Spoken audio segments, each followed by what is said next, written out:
The following podcast is a deep, shallow dive production. And you're going to love it. Okay, let's go. Hey, what's up, everybody? Happy Wednesday. Oh man, we're 3 for 3 this week.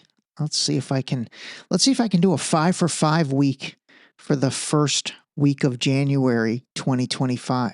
You know what? I'm going to try and do that. That'll set a nice tone for the rest of the year. I'm all about trying to do things in January that kind of sets the tone for the balance of the year. Anyway, all right, today's going to be a much lighter episode than the past two. And again, man, got a lot of questions and a lot of good feedback, and I will address a lot of things, maybe in the episode on Thursday.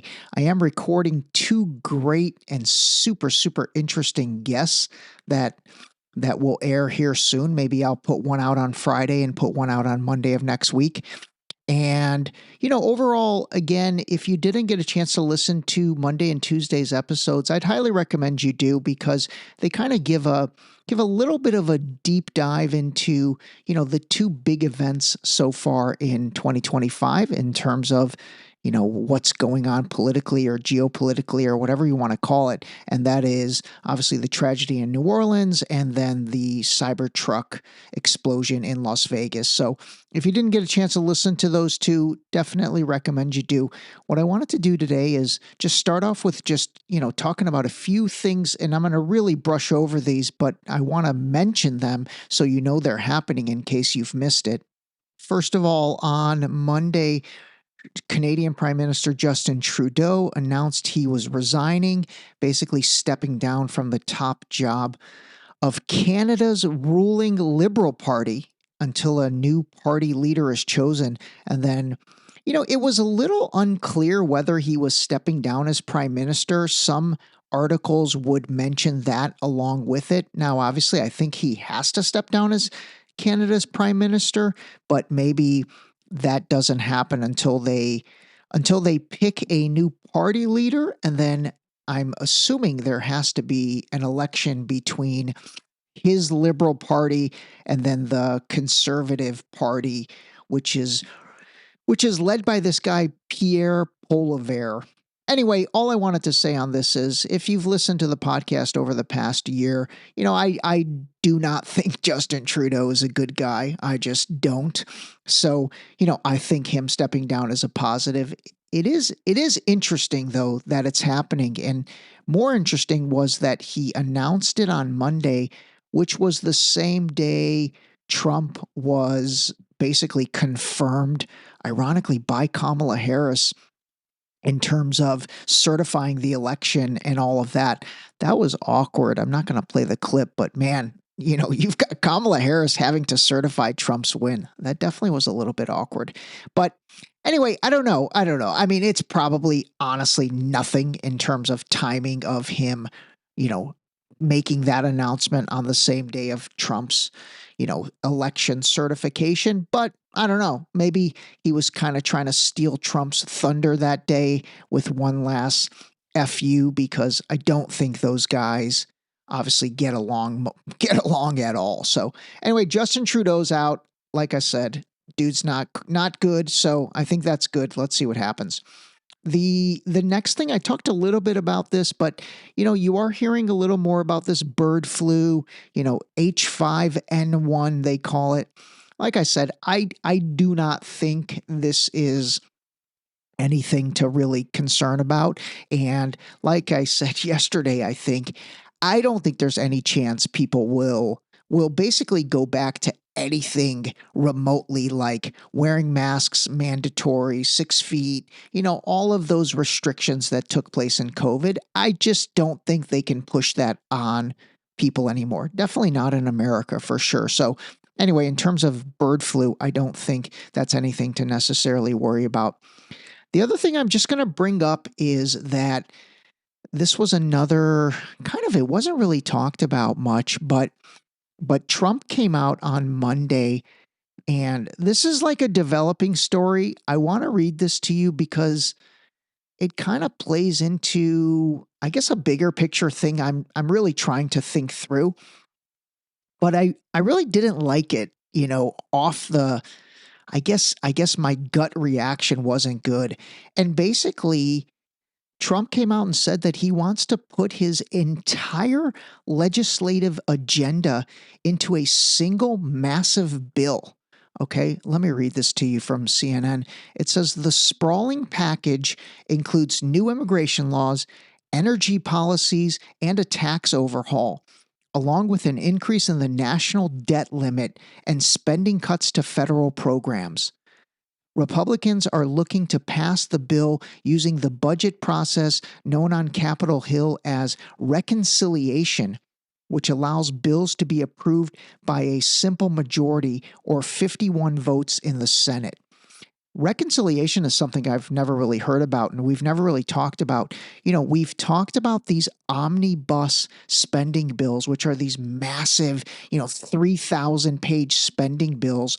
And then we've also talked about that concept of continuing resolution, which basically is like kicking the can down the road. It's almost like putting a Band-Aid on things and not really addressing things, but just, passing a temporary spending bill. It's the continuing resolution, for those of you that don't know what that is. That's the one that they say where there'll be like, oh, government's going to shut down in 48 hours. Government's going to shut down in 24 hours unless we pass this CR. They call it a CR, and the government never shuts down, and they always pass the CR.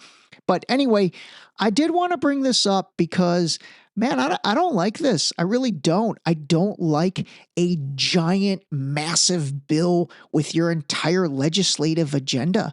And I don't know, that kind of raised a red flag with me because it's exactly what the Republicans, quite frankly, have been bitching about for 4 years with these omnibus spending bills. It's like this massive, humongous, 12 gajillion page bill. I'd much rather see separate bills on separate issues and explain it to the American people and then go to pass it instead of one bill that, encompasses 12 million things and we don't know what all those things are. Honestly, it's pretty interesting. And again, I just wanted to bring this up. Obviously, I'll keep an eye on this, but it was a little bit of I don't know, just felt a little bit off for Trump to come out and say, I want to put my entire legislative agenda into one single massive bill. It kind of went against a lot of the transparency stuff that I feel like him and Elon and Vivek and all these guys have really kind of made their platform on. So anyway, hey, that's calling a spade a spade. That is being real with you. That kind of set off my spidey senses. So let's see what happens. All right, for the rest of this episode, this is going to be a repetition is the mother of all learning, but I received a hilarious message from a good friend, and he said, hey, I'm trying to catch up on your podcast, and I just listened to your episode where you educated us on going to the bathroom, like number 1 and number 2. And he's like, dude, that was fascinating. I didn't know any of that. And so it kind of occurred to me that, I've got a lot of great content over the past 15 months that I've talked about. And so, I am going to go back and, bring some things up from the past in various episodes because, again, first of all, repetition is definitely the mother of all learning. And also, starting off the year 2025, I do want to start off with, making our health a focus for this year, kind of like what we've done, and maybe even taking that to another level. So I'm going to pull the previous episode that I had done. I think it was episode 127. God, that's crazy. That was 127 and today's going to be 258. Holy mackerel. Anyway, I'm going to pull that episode. I'm not just going to play it, but I'll kind of cut it appropriately. But I think it's really interesting, and I think you'll enjoy listening to it again if you listened to it the first time. And if you didn't listen to it the first time, I think you'll enjoy listening to it for sure. And just, getting yourself educated on our number 1 and number 2, going to the bathroom and waste management. All right, here we go. And remember, I did this using a new feature of ChatGPT it's either called voice active or voice conversation.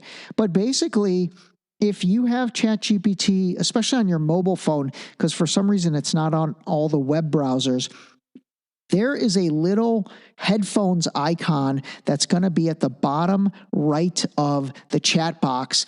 And if you press that headphone, you can actually have a conversation with ChatGPT as opposed to either typing out your message or even, voice dictating your message, and then it spits it back to you in type.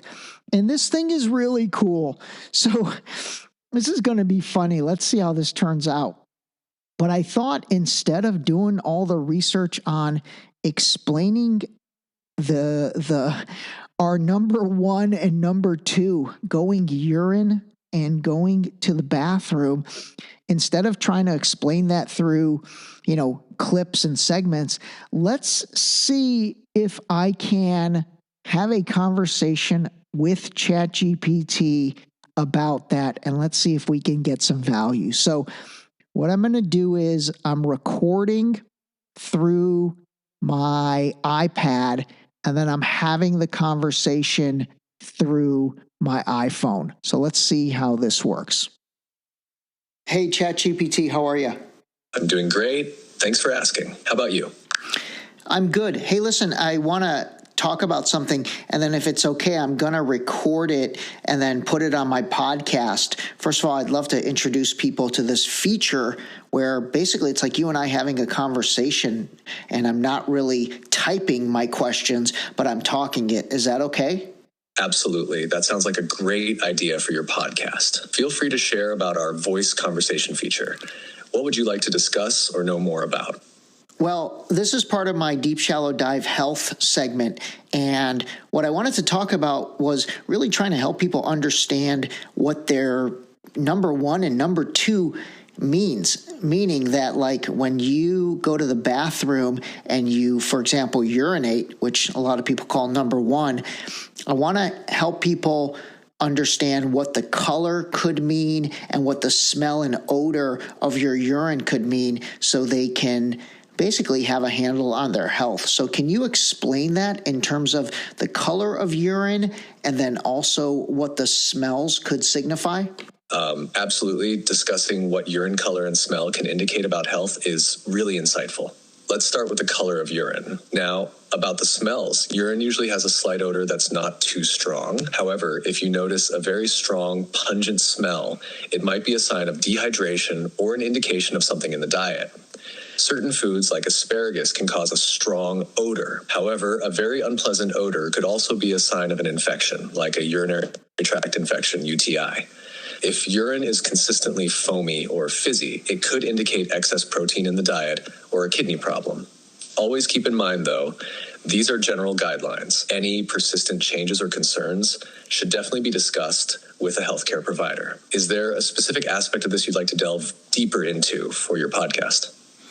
Well, what about the color of urine? Like, what if it's like super dark yellow, or what if it has no color? Like, what's the right color that shows good health with urine? The color of urine is a great indicator of hydration and overall health. The ideal urine color for good health is usually a pale straw or light yellow color. This indicates that you're well hydrated.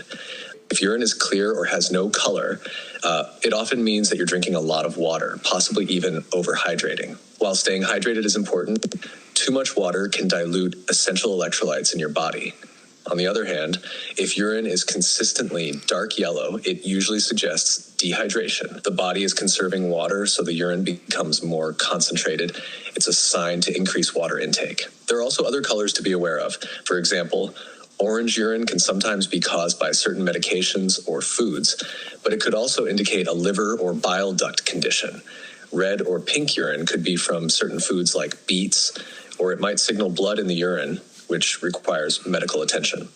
It's always key to listen to your body and seek medical advice if you notice unusual or persistent changes in urine color. Does that help clarify things for your segment? Yeah, I think that's good on urine. So really, give us a quick summary. What should our urine look like, and then what should it smell like as just a overall summary? Certainly. Your urine should ideally be a pale straw or light yellow color, indicating proper hydration. If it's clear, you might be drinking a bit too much water, and if it's dark yellow, you likely need to drink more fluids. As for the smell, urine typically has a mild odor that's not very noticeable.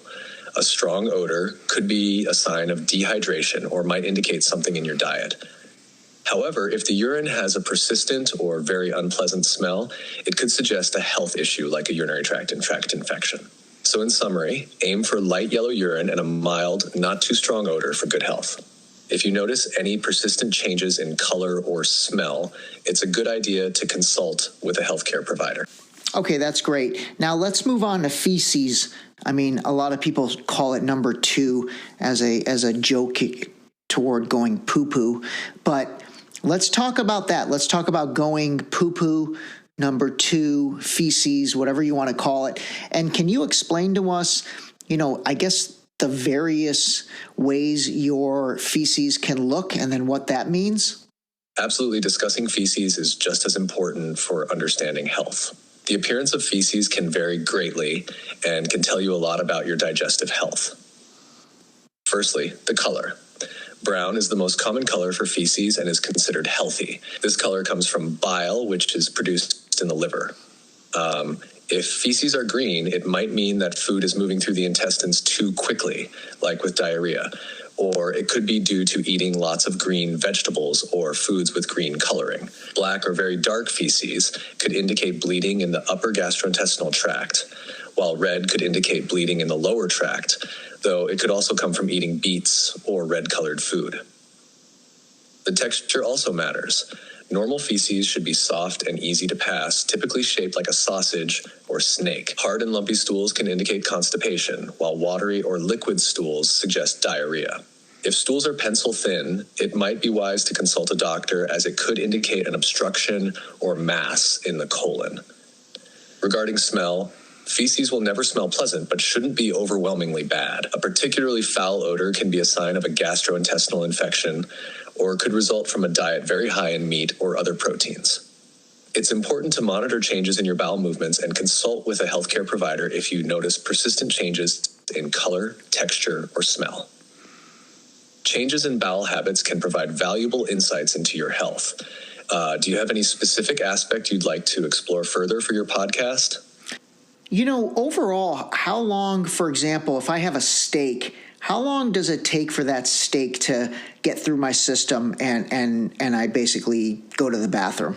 The digestion time for different foods can vary quite a bit, but on average, it takes about 24 to 72 hours for a food to move through your digestive tract. Red meat, like steak, is generally more complex and takes longer for the body to break down compared to fruits, vegetables, or grains. When you eat steak, your stomach uses its acids and enzymes to break down the meat into a form that can be absorbed and utilized by your body. The protein and fat in steak take longer to digest compared to other nutrients. After your stomach breaks down the steak, it moves to the small intestine, where further digestion and nutrient absorption occur. Then what remains moves to the large intestine. In the large intestine, water is absorbed and the waste is eventually expelled. Since meat is dense and can be harder to break down, it might take closer to the 72-hour mark for it to fully pass through your system. However, this can vary based on your overall digestive health, metabolism, and diet. So if you eat a steak, it could be in your system for 2 to 3 days, undergoing various processes until it's finally excreted as waste. It's fascinating how our bodies process what we eat, isn't it? Yeah, it totally is. It totally is.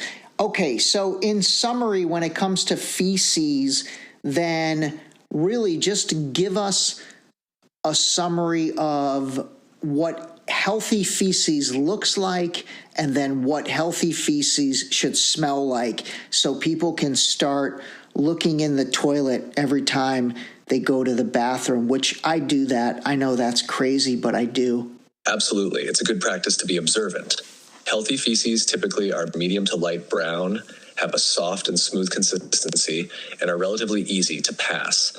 The shape can be like a sausage or snake, not too lumpy or liquid. As for the smell, while feces will naturally have an unpleasant odor, healthy stool shouldn't be excessively foul-smelling. A super offensive odor could indicate a dietary issue or a problem in the digestive tract. Checking your feces is actually a smart way to keep tabs on your health. Changes in your stool can be one of the first signs of a health issue, so it's good to notice what's normal for you and what's not. If you see persistent changes in color, texture, or smell, it's wise to consult a healthcare professional. This kind of awareness can be really beneficial for your health. That's awesome, ChatGPT. Seriously, I really appreciate it. Thank you for coming on the Deep Shallow Dive podcast. That was super cool of you. I'll probably make a ton of money off this episode. And if it's okay, I'm not going to share any of that money with you. Is that cool? I'm just glad I could help, and it's totally fine about the money. I'm here to assist and share information. So I'm happy to hear you found our conversation valuable for your podcast. If you ever have more questions or need insights for future episodes, feel free to reach out. Best of luck with your podcast, and I hope your audience finds the episode as engaging as we did. All right, you're awesome. My man. By the way, I was just totally kidding on the money thing. That was a joke. No worries, I got the joke. I'm glad you're having a good time with this. If you ever want to chat or need more information for another episode or anything else, I'm here to help. Keep enjoying the podcasting. My man. You got it. Oh my God, that was hilarious. Holy mackerel. I honestly didn't quite know what to expect, but I felt like I could talk to that guy for hours.